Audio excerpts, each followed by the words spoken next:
Cari telespettatori, rieccoci insieme, ben ritornato Maurizio Chiovato, documentarista. Grazie di essere qui con noi e riprendiamo, come ogni tanto facciamo, a viaggiare se non altro con gli occhi, con il pensiero, se non possiamo farlo fisicamente, però sono delle pause che tutti quanti noi apprezziamo. I nostri telespettatori sono anche molto contenti di immergersi in altre realtà. Grazie. Allora, questa volta dove ci porti? Micronesia, andiamo... Allora, collochiamola per chi... Esatto, allora siamo a est delle Filippine, sono 3 ore d'aereo da Manila, e siamo in mezzo al Pacifico. Questa è la Confederazione degli Stati della Micronesia, sono 4 isole, che sono 4 stati a sé stanti, che però confluiscono in un unico stato.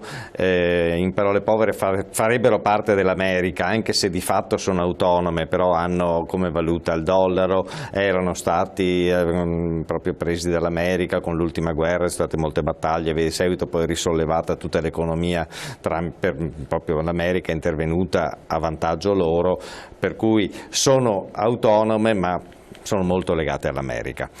E il viaggio quanto dura, da dove si parte? Qui abbiamo fatto i soliti 12 giorni, ci siamo fermati prima a Manila, nelle Filippine. Le Filippine è una realtà molto bella, cioè una nazione povera purtroppo, ma è povera non perché dovrebbe esserlo di fatto, ma per la corruzione che hanno, che è una cosa... Come tanti paesi.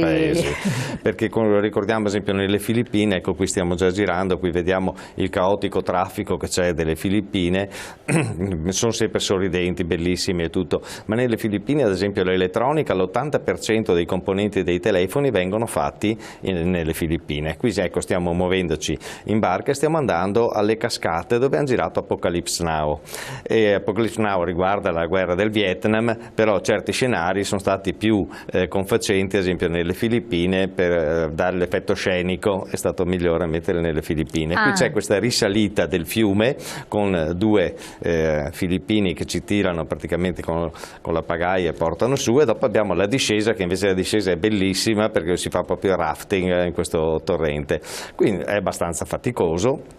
Come si può vedere, sì, impegnativo. Loro sono a piedi scalzi, ma hanno una suola di cuoio praticamente attaccata al piede perché sono proprio abituati. Se noi ci proviamo, cioè sono rocce anche taglienti. E qui ecco che arriviamo alla cascata, e dentro la cascata c'è questa grotta dove proprio avevano girato la scena. Era la scena degli elicotteri. Chi ha visto Apocalypse Now si ricorda che venivano fuori gli elicotteri che arrivavano e vedevano la cascata.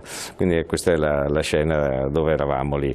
È un giro turistico che però è simpatico, poi si finisce con la doccia sotto la cascata, che è caldo, però l'acqua è abbastanza freschetta, però ecco. E da di qua adesso ritorniamo, facciamo la discesa e stiamo riprendendo praticamente. Quindi questa è stata una pausa nel viaggio? Sì, allora sempre quando ci sono, perché avevamo 8 ore di fuso orario, a quel punto i 2-3 giorni li facciamo per acclimatarci, per non andare proprio in acqua, che magari si è assonnati, per non fare errori su quello che può essere, perché la subacquea, ripeto, non è pericolosa assolutamente. Teniamo intanto le immagini, chiedo dalla regia, sì, che così. Esatto, però la subacquea va benissimo, però bisogna farla con essere riposati ed essere praticamente pronti a quello che è l'immersione, perché quando si è in immersione noi siamo dei bipedi terrestri, quando noi usciamo dalla terra, che andiamo o voliamo in aereo o siamo sott'acqua, non è il nostro ambiente, per cui dobbiamo farlo esattamente pensando a tutto quello che si può succedere. Le attrezzature sono oramai a livelli che prima che si rompano è difficile, difficilissimo. Se si dovessero bloccare l'erogatore si blocca con il flusso di aria in continuo, cioè non resti senza aria, cioè te ne arriva tanta ma tu hai la possibilità di uscire, qui sono tante quindi cose. La tecnologia regge, il problema è l'errore umano. L'errore umano, esattamente, quindi bisogna fare un attimo. E qui vediamo la discesa, ecco come si scende queste ripide. Ecco, voi qui nelle Filippine siete arrivati dopo quante ore di volo? E quindi abbiamo fatto 10 ore, 10 ore di volo, sì, 10 ore di volo, che abbiamo fatto sempre facendo uno scalo, abbiamo fatto Venezia-Dubai, Dubai-Manila. Sì. Ma ripeto, però nelle Filippine, cioè, A me piace come paese, è un peccato perché veramente la popolazione è una popolazione dolcissima, gentile, disponibile, e purtroppo chi è nei posti, nelle sedie che contano, pensano solo e esclusivamente ai loro interessi. Ecco, quello è questo a danno naturalmente della popolazione. Cioè, tanto per dirne una, l'ABS per la Mercedes e la BMW vengono fatti nelle Filippine e poi vengono venduti a BMW e Mercedes, cioè hanno delle belle tecnologie, però purtroppo sono messi male economicamente perché guadagnano solo in pochi. Ecco, questa è la realtà. Manila com'è? Manila è caotica da morire, consideriamo che le Filippine hanno 100 milioni di abitanti e 12 milioni sono solo a Manila, però Manila è poverissima, cioè c'è un regno di povertà che è incredibile, cioè abbiamo girato i quartieri, siamo andati anche a vedere dove un nostro amico aveva fatto un'adozione a distanza e siamo andati a vedere il bambino che aveva adottato, e qui invece siamo arrivati adesso in Micronesia. Questo era l'albergo dove eravamo noi, che quindi i fiori erano già della Micronesia. Esatto, quindi. sì. Ecco. E qui adesso passiamo vediamo la Micronesia dall'elicottero. Abbiamo affittato l'elicottero e abbiamo fatto un giro sopra. Posso dire che se è stata bellissima la parte subacquea, la parte in elicottero direi che è stata migliore. Qui guardate il panorama che abbiamo di queste isole, sono proprio tutti scoglietti più che isole, ma ricoperti di verde, è una cosa veramente, veramente unica. Cioè andare in Micronesia va benissimo, è solo per subacquei, perché non c'è la possibilità, non c'è la possibilità, ci sono alberghi che portano fuori con le loro barche, che portano nelle spiaggette, però vedremo, siamo andati anche in una spiaggia, poi la vediamo, ma è proprio dedicata solo ai subacquei. Qui c'è stato anche un grande campo di battaglia della Seconda Guerra Mondiale. Alterniamo praticamente adesso le immagini che vediamo dall'elicottero e in barca. Questa è la barca veloce che ci portava ai punti di immersione, che praticamente abbiamo sempre una mezz'oretta di barca per arrivare al punto di immersione. C'è anche la possibilità di farla in crociera, ma si fanno le immersioni esattamente dove c'è gli stessi punti.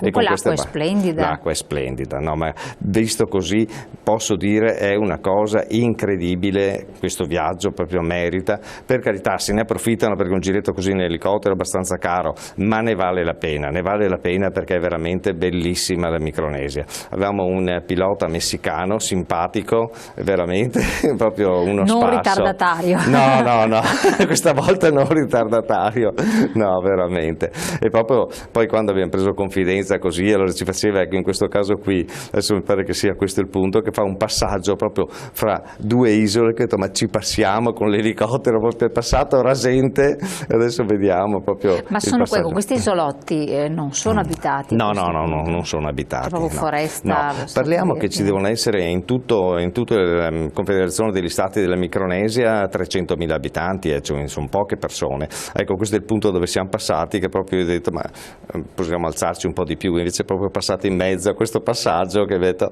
è stato un'emozione anche questa, passare qua. E gli animali, la fauna?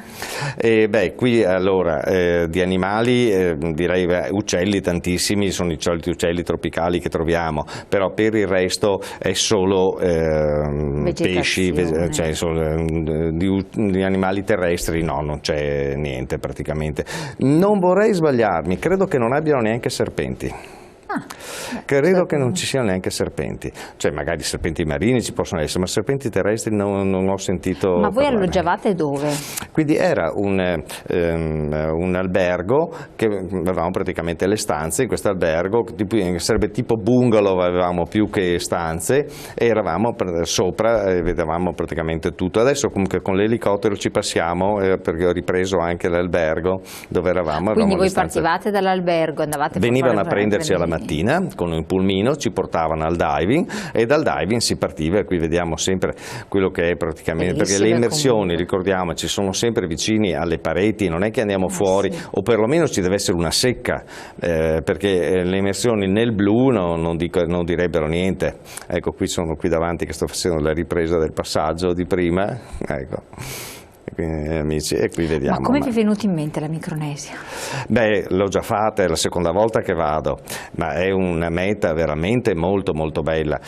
Parliamo che la Polinesia è emisfero sud, Micronesia è emisfero nord, sono molto lontane tra di loro, perché da Los Angeles la Polinesia sono 8-9 ore, mentre invece da Manila sono 3 ore soltanto, quindi qui siamo all'inizio del Pacifico, la Polinesia è più al centro del Pacifico, ma sono delle mete veramente belle. Il Pacifico è un mare bellissimo da andare a vedere, da viverlo proprio. Quindi tutto sommato è un oceano interessante dal punto di vista. Nel Pacifico mete famose, quindi abbiamo le Galapagos, abbiamo l'isola de Coco, poi abbiamo, sono altri punti, adesso non mi ricordo più. Quindi forse è meglio il Pacifico che non dall'altra parte? Beh, Atlantico no, direi senz'altro molto molto meglio il Pacifico, senz'altro sì. Il Pacifico, il nome Pacifico è stato detto il grande oceano detto Pacifico, era questo che di qua è venuto fuori Oceano Pacifico, ma i primi esploratori l'avevano chiamato il Grande Oceano detto Pacifico. È un oceano che è molto meno mosso, diciamo, dell'Atlantico, ecco, più tranquillo. Dopo è sempre oceano, infatti sempre va rispettato, ecco, va rispettato, ecco, sì. Però è veramente una cosa incredibile. Bellissimi questi isolotti, però sono anche belli, non è che sono piccolissimi, alcuni sì, altri sono articolati. Esatto. Questa è la parte più, diciamo, folcloristica, chiamiamo tutte queste isole qua piene di verde, che il verde proprio arriva fino al mare, e poi quindi, ecco, proseguiamo e quindi vediamo anche come passiamo con la barca tra queste isole, tra questi scogli e tutto il resto, la corrosione che crea il mare, come ha mangiato la base. Esatto, ma è impossibile anche avventurarsi, perché a questo punto è vegetazione fittissima? È vegetazione abbastanza fitta, sì, non c'è neanche possibilità di approdo, a dire la verità. C'è un'isola che hanno messo il molo e tutto perché si è ritirato il mare e sono rimaste imprigionate in un lago salato le meduse, però l'avevo già fatta la volta scorsa e non l'abbiamo ripetuto quest'anno, e ci sono milioni di meduse che non sono orticanti perché non avendo più nemici naturali hanno perso, vediamo quest'arco dall'elicottero che è veramente molto particolare, mi ricorda anche un po' molto più brullo quello delle Galapagos a Darwin, che abbiamo fatto anche lì, c'è un arco però non c'è vegetazione, ma qui invece il verde è sovrano, veramente abbiamo visto delle cose proprio veramente belle qua. E ripeto, qui il mare la fa da padrone, ecco. Comunque un mare tranquillo perché è dentro l'arcipelago. Sì, ma sì, qui siamo sempre riparati. Purtroppo abbiamo preso la coda di un uragano che era passato sotto, molto sotto, e ci ha portato delle piogge abbastanza copiose. Ecco che allora non è che ci cambiasse molto, è questione che andando con una barca aperta così e sotto la pioggia ci si riempiva abbastanza di freddo. Quindi vi siete anche presi un po' di... sì, quello sì, ecco, quello è stato un po' l'inconveniente, però una volta vestiti e si andava in acqua, stava molto meglio in acqua che fuori, ecco. Però l'acqua non era torbida? No, assolutamente, l'acqua è bella, limpida, no, veramente qua proprio. E le stagioni, voi siete partiti d'estate? Qui abbiamo fatto in marzo, il periodo ideale qui è proprio da gennaio a maggio, perché ottobre invece qui è brutto tempo, piove, c'è mare mosso, abbiamo i monsoni e quindi qui non è da andare. Infatti. Dopo le stagioni sono cambiate, si può andare in qualsiasi momento dell'anno e dopo basta avere la fortuna, la fortuna la fa da sovrana, voglio dire, perché come anche da noi sostanzialmente, quindi non c'è più, non c'è più possibilità di regolarsi. Era che bella baia, colori splendidi effettivamente. Sì, è una roba incredibile. E qui adesso stiamo tornando, adesso tra un attimo vedremo anche il nostro albergo. Quindi queste imbarcazioni sono sempre di persona che fa immersioni? Sì, solo per immersioni, generalmente sono 10 subacquei per imbarcazione, 8-10. Ecco, qui vediamo l'albergo dove eravamo alloggiati e c'erano i nostri amici, Maurizio era lì in camera, che lui ci ha fatto la foto finché passavamo lì. Adesso vediamo anche la foto che ha fatto, eccoci qua, noi eravamo lì, l'elicottero bellissimo e il pilota quando siamo partiti ci ha tolto le porte, così dice potete riprendere più facilmente. C'è uno che rinuncia alla ripresa facile. Perché... No, è stata una cosa anche simpatica così. Chiaro, non bisogna soffrire di vertigini, ecco, perché senza le porte si fa un certo infatti. che. Ecco, qui adesso siamo in una pausa di immersione, quello che sono le spiagge che vi dicevo prima. Questa è una spiaggia, non sono molte possibilità di approdo qui Google, siamo proprio qui in questo punto che facciamo le 2 immersioni la mattina, perché c'è la prima immersione che è alle 8:30, 9 di mattina, la seconda alle 11, qui è tutto il gruppo che siamo arrivati e poi ci si ferma, pausa pranzo e si va a fare l'altra immersione alle 3, 3:30, ecco, questo è il punto. L'acqua calda? L'acqua abbastanza calda, sì, abbastanza calda. Sì, una muta da 3 mm era più che sufficiente, proprio più che sufficiente, non c'era nessun problema. Qui abbiamo punti di immersione, sono anche vari, perché abbiamo quello che è più spettacolare, il Blue Corner, che è uno scoglio che si spicca sott'acqua, praticamente una punta, una cuspide che va verso il mare aperto, dove c'è parecchia corrente e vediamo pesci di tutti i tipi, branchi di carangidi, branchi di barracuda, squali. Tantissimi veramente, c'è un mare molto ricco di pesci. Sì, no, è veramente molto ricco, anche perché non c'è una flotta di pescherecci che va a pescare. Infatti stavo pensando a questo, non è prevista. No, assolutamente, cioè prendono quel po' di pesce che può servire, ma consideriamo che hanno pochi abitanti, sono un barracuda solitario che ci passa vicino. I barracuda solitari di solito sono quelli più grandi, quelli che sono in branco sono abbastanza, cioè non sono piccoli, sono un po' più piccoli di questo. La barracuda può attaccare? Io sono sempre per il no, però la pericolosità, ricordiamoci che un animale quando si sente braccato o si sente bloccato che non riesce più a avere le vie di fuga può attaccare. Ad esempio questo squaletto qua è uno squalo che nessuno ha paura e via di seguito, però certe volte lo si blocca perché lui sta fermo, magari è dentro in una grotta, tu ti metti in un punto di uscita, ecco che in questo caso lo vediamo che ha un morso in testa, sì, che ha danneggiato sopra, ma quello è una femmina che è stata catturata dal maschio per l'accoppiamento, ecco, quindi ci sono questi scontri amorosi che gli crea del danno, ecco. Ma non c'è problema degli animali, basta lasciare sempre la possibilità che loro possano in qualsiasi modo andare via, perché l'animale può attaccare solo per paura verso di noi, se noi blocchiamo praticamente le vie di fuga allora l'animale ci attacca. Però a me una volta mi ha inseguito un barracuda, ci è arrivato sulla spiaggia, quindi era tante vie di fuga, ma proprio ammirato la gente, cioè con una velocità estrema, perché sono velocissimi quando puntano, per cui hanno il loro carattere anche loro, secondo me. Che bella, bellissima questa testuggine. Ma anche qui ci si avvicinava agli animali, proprio guardiamo come si è avvicinato Dario in questo caso alla testuggine, grande, non la tocca proprio, non si muove, basta non toccarla, cioè lei sta ferma, cioè non vedono il subacqueo come un probabile nemico, lo vedono come un curioso, come uno quasi che di passaggio, cioè oramai sono anche abituati perché la Micronesia è una tappa veramente molto ambita per i subacquei e dal punto di vista di popolazione subacquea è aumentata rispetto a 10 anni fa in una maniera incredibile, cioè abbiamo veramente, cioè se prima c'erano, non so per dire, 100 subacquei alla settimana, adesso ne saranno 400, cioè proprio è veramente c'era solo un diving 10 anni fa e adesso invece ce ne sono 6. Quindi tutti attrezzati con le stesse barche che sono circa, quindi per cui c'è ecco, ma le persone che lavorano nel turismo vivono sempre lì oppure no? Sì.